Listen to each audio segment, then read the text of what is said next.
Magandang araw po sa lahat. Welcome to my YouTube channel. Pagpalain po kayo ng Panginoon. Meron na naman tayong inaayos dito na Honda CB125. Ang issue po nito ay maingay ang makina at saka mausok. At ang sabi pa ng customer ay kumakain na daw ng langis at saka mausok. At maingay daw yung kanyang makina habang tumatakbo itong kanyang motor. Kapag ikinambyo niya, merong tunog na para mababasag sa loob ng kanyang makina. Kaya ngayon ang gagawin natin, hanapin natin yung problema. Bago natin simulan, sana po huwag kalimutan na mag-like, share, and subscribe. At ito na, binuksan ko na yung kanyang side case at nakita ko na ito pala yung problema. Maluwag na yung kanyang radial ball bearing or transmission bearing. Itong dito sa shafting ng kanyang main shaft na bearing dito banda sa kanyang clutch housing. Kaya ngayon simulan na natin. Kailangan natin itong i-overhaul. Tanggalin ko lang muna itong kanyang starter assembly. At ayan, natanggal ko na yung dalawang tornilyo dito sa kanyang starter. Hugutin ko na to. Tapos itong kanyang drive gear at saka yung kanyang kunya at saka yung kanyang washer.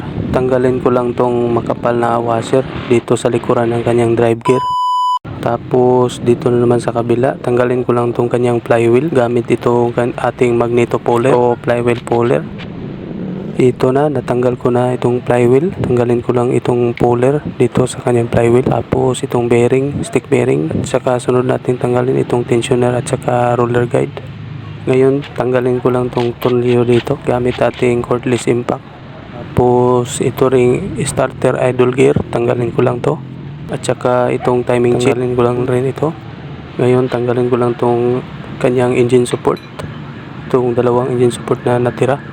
Pagka magtaka kayo mga lods na hindi ko binaba ng buo itong makina, inisa-isa ko siya, tinanggal side by side para pag baba natin magaan na siya. Ganito yung technique ko kapag nag-overhaul ako para hindi siya mabigat kapag ibinaba natin yung makina, magaan lang siya.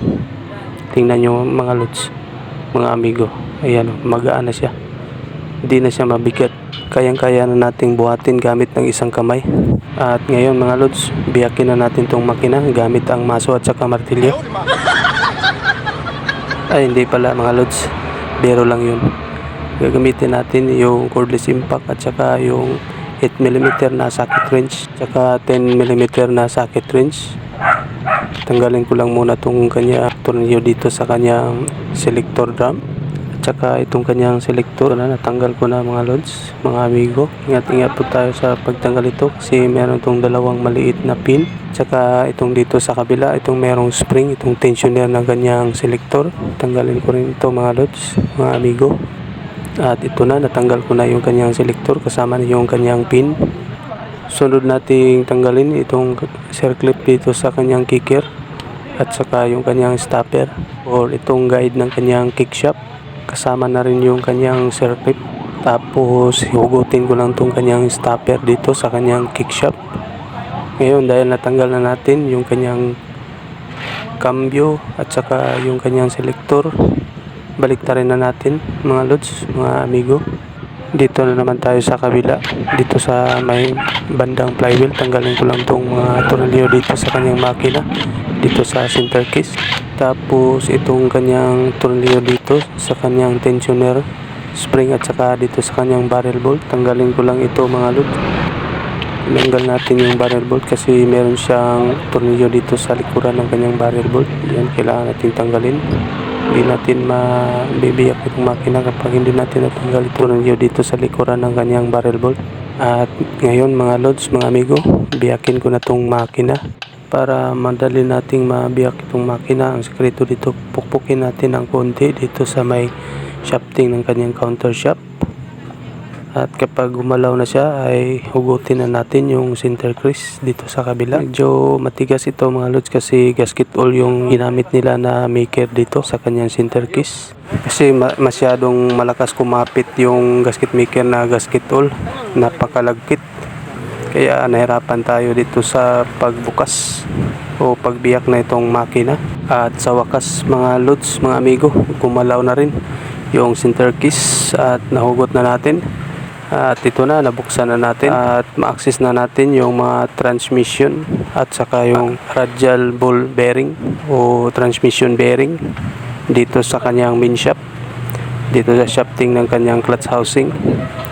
kasi maluwag na yung bearing dito sa kanyang um, main shaft bearing o transmission bearing.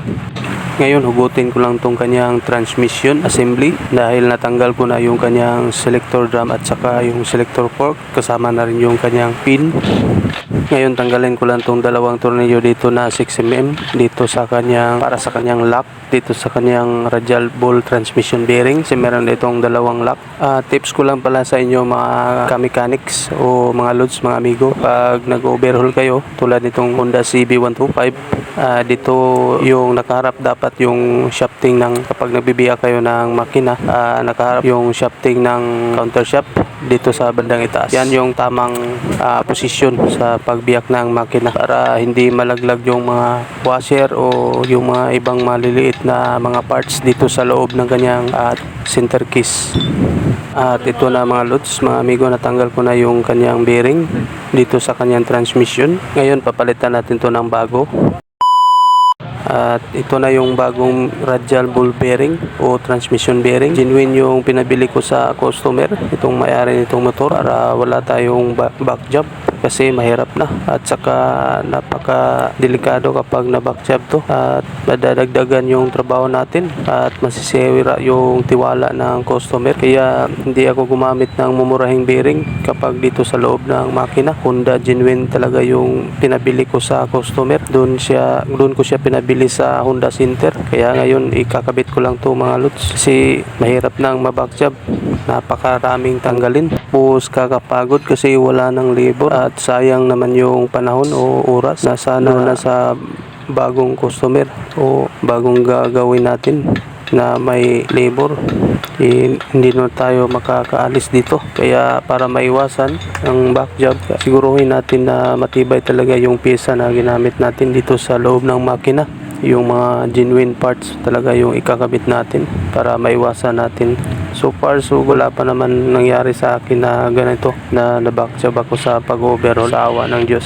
Sa tagal-tagal ko na dito sa pagmimekaniko, almost 18 years, at hindi pa tayo na back job dito sa pag-overhaul, sa awa ng Diyos. Kasi yung sekreto ko ay kapag nag-assemble ako mga load ay slowly but surely, dahan-dahan ko siyang ikinabit. Sa pagkabit ito mga lods, hindi ko siya minamadali. Kapag nag-assemble ako, dinadahan-dahan ko talaga siya step by step yung pag-assemble ko, tulad nito mga lods. Kaya ngayon i-assemble ko na ito ulit dahil nakabit ko na yung kanyang radial ball bearing o transmission bearing at saka itong transmission assembly. Yan, ikabit ko lang itong dalawang selector port, saka yung kanyang selector drum at itong pin ng kanyang selector port, saka itong kick shaft assembly, kasama na yung kanyang kick gear, saka yung kanyang spring guide. Ang number pala o numero ng radial ball bearing ay 6203. Ang numero ng transmission bearing na ikinabit natin kanina. Punasan ko lang muna to mga lods. Sunod natin gagawin ay ilalagay natin yung kanyang kick shaft assembly, tapos ilagyan lang natin ng gasket maker na triban yung ginamit ko dito pang maker dito sa center case. Ngayon lagyan ko lang to ng gasket maker, itong center case, at pagkatapos ay i-assemble na natin. Ilagay na natin tong kabilang center case. At kapag nag-assemble tayo mga lods, pinaka-importante talaga na matingnan natin yung pin dowel. Sigurado tayo na maikabit natin yung dalawang pin dowel dito sa kanyang center case. Kailangan tingnan natin na mabuti para hindi malaglag yung pin dowel. Ikinabit natin dito sa kabilang center case yung dalawang pin dowel dito sa banda sa ilalim para maiwasan natin na malaglag yung dalawang pin dowel. Napaka-importante ang pin dowel dito sa center case para hindi lumihis yung center case at maiwasan natin na mag-leaking o tumagas yung langis dito sa kanyang makina. Ngayon higpitan ko lang itong mga tornilyo dito sa kanyang center case. Tapos dito sa kabila, ikabit ko na itong kanyang mga pin dito na maliliit. Itong dalawang pin dito sa kanyang selector drum. Tapos itong kanyang selector at saka yung tornilyo dito sa gitna, ikabit ko na rin. Kaya ngayon higpitan ko na to mga lods, mga amigo, itong tornilyo dito sa kanyang selector drum. Tapos sunod ko ito ikabit itong kanyang tensioner dito para sa kanyang selector, at naikabit ko na rin yung tornilyo dito para sa kanyang tensioner, at saka itong 6mm na tornilyo dito sa kanyang selector at saka dito sa kanyang tensioner. Higpitan lang natin ng mabuti para hindi matanggal at maiwasan natin na mabackshab tayo mga lods. At ngayon subukan natin yung kanyang selector kung kumakambyo ba siya. Kasi tapos na natin nahigpitan, kailangan natin mahanap yung neutral position bago natin ikabit yung mga ibang pyesa dito. Chinik ko na to kanina sa hindi pa natin inasimbol yung center case, kaya ngayon i-double check ko lang to para sigurado tayo. At ayan, okay na, nahanap na natin yung neutral position. Malalaman natin na neutral na natin. At ngayon ikabit ko na tong kanyang chain spindle shaft assembly kasama na yung kanyang manipis na plain washer. At malalaman pala natin mga lods na nasa neutral na yung position ng gear kapag inikot natin yung main shaft, hindi sasama yung counter shaft, yung lagayan ng engine sprocket. Yan po ang palatandaan na nahanap na natin yung neutral position dito sa kanyang transmission gear mga lods, mga amigo. At ngayon ay ikabit ko na yung chain spindle shaft assembly. Ito na namang stopper dito sa kanyang kicker. Ikabit ko na ito mga lods. Meron po itong timing, kailangan nating ikutin itong kick shaft bago natin isuot yung stopper dito sa kanyang kicker at saka yung kanyang circlip. Ngayon ito na yung circlip, ikakabit ko na mga lods. Medyo mahirap ito ikabit kasi masikip siya dito sa kanyang kickshaft. Ayan, na ikabit ko na yung circlip. Subukan ko nga. Ayan, napaka responsive ng kanyang return spring. Okay na, pwede na natin itong isabit dito sa kanyang chassis. At dahil naisabit na natin siya dito sa kanyang engine support, dito sa kanyang chassis, ikabit ko lang muna itong timing chain. Pagkatapos itong roller guide at saka itong follower, sama na rin itong tornilyo. Higpitan ko lang to mga lods. Tapos ipasok na natin itong barrel bolt kasama na yung kanyang tensioner spring at saka bolt dito sa ilalim. Kaso meron tayong nakita dito na problema. Tanggalin lang natin yung washer na kinabit natin dito sa tornilyo kasi tumatama itong barrel bolt dito. At itong washer na naikabit natin dito ay ilipat natin dito sa tornilyo ng likuran ng starter gear o starter idle gear. Ngayon ikabit ko na itong kanyang starter idle gear dahil nailipat na natin yung washer ng kanyang tornilyo dito sa bandang itaas. Ikabit ko na rin itong kanyang flywheel. Tapos itong nut, nagtaka ako bakit walang washer ito. Ang istorya kasi dito ay bagong overhaul lang itong makina na to. Baga kasi hindi na ikabit ng mekaniko dati na nag-overhaul dito yung washer dito para sa kanyang nut. At lipat na naman tayo dito sa kabila. I-double check natin yung shafting na kanina ay maluwag. At ito na, hindi na siya maluwag mga lods. Okay na, naayos na natin. Kasi naikabit na natin yung bagong radial ball bearing o transmission bearing. Yun, i-assemble ko lang to mga lods. Kasi ang istorya nito mga lods, wala pang isang buwan, kaka-overhaul pa lang nito. At inilipat na sa atin yung itong motor ng may-ari kasi nagtaka yung may-ari bakit maingay dito sa loob.